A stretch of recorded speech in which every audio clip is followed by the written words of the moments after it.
Hi everyone, today we're going to be doing from Miniature Enchanted Forest. Now this is a little picture opposite this lovely door page. It's this guardian dragon, I guess, from the top of the pillar.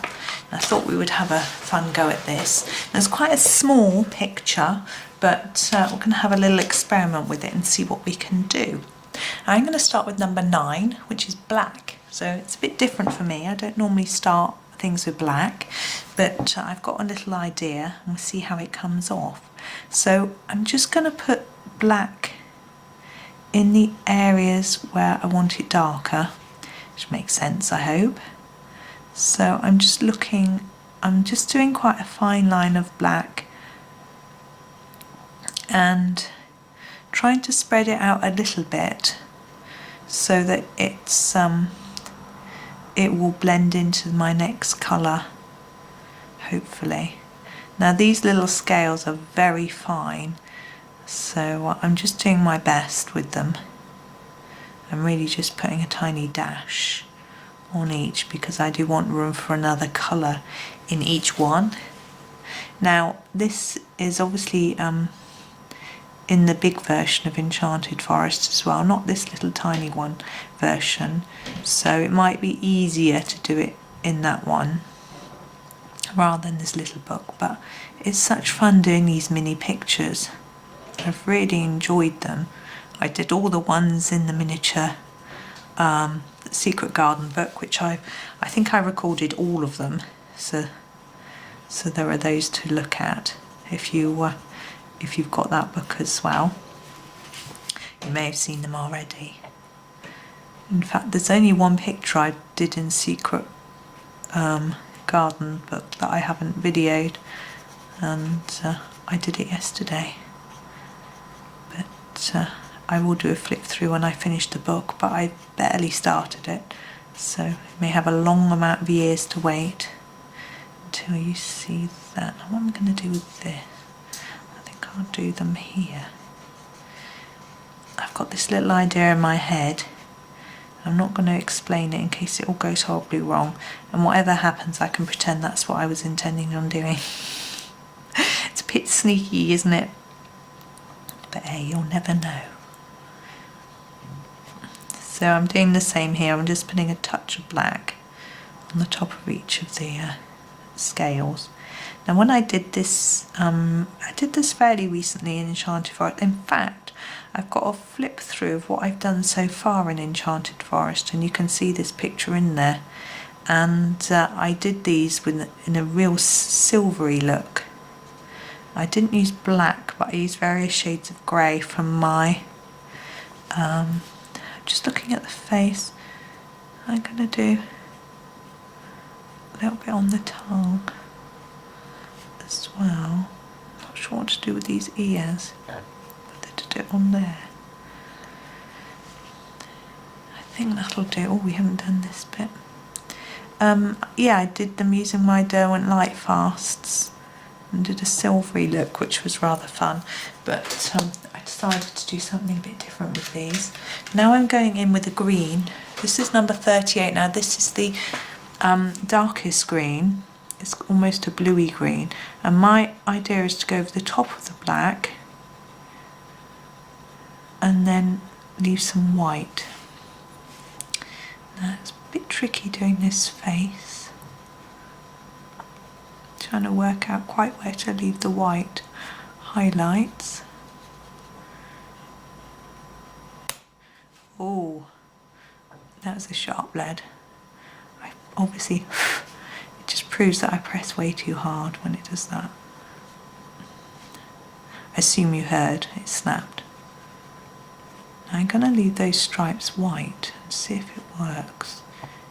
May not. So I'm going to continue. So I hope you can see that I'm going over the black a little bit, and then bringing the green down, but fading it out and leaving some white. It's quite hard to fade it a lot because I've got such a tiny space.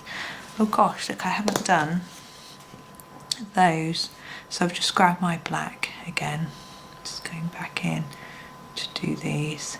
It's going to look odd, isn't it, otherwise? Were you shouting at me and telling me I hadn't done it? perhaps you thought was intentional, maybe you didn't notice. Gosh, those are teeny, aren't they? Right, just a little hint there. Yeah, carry on with this bit.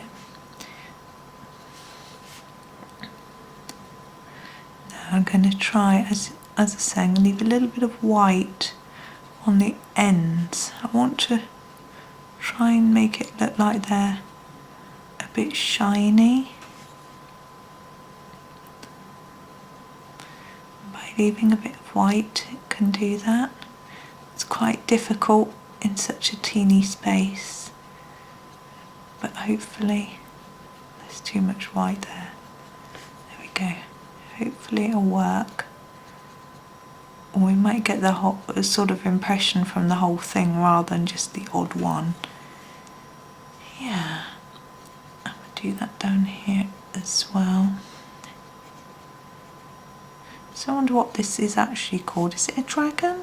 I think it probably is. Maybe it's a griffin? What's the difference? I don't know. I'm not very up on my mystical creatures. My son likes dragons. He would know. He's upstairs recording his own videos at the moment. He's doing some Minecraft stuff. Minecraft tutorials. I told him to have a go at some tutorials. I said people like tutorials. I said he's used Minecraft a lot, so he's having a go and seeing if it will. I have to go and watch it when I go back upstairs. Now you could do this in different colours, but my idea was that because it's a sort of ornament type thing on the building, it would probably just be made from one material. It probably wouldn't be multicoloured.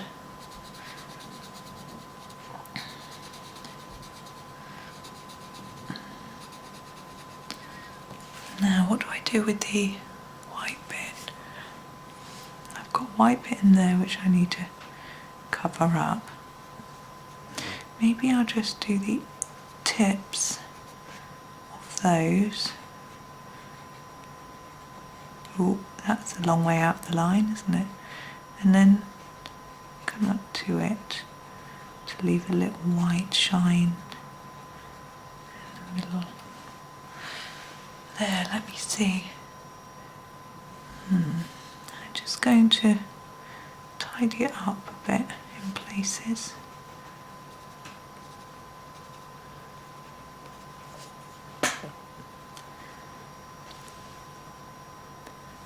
There seems to be quite a white bit there.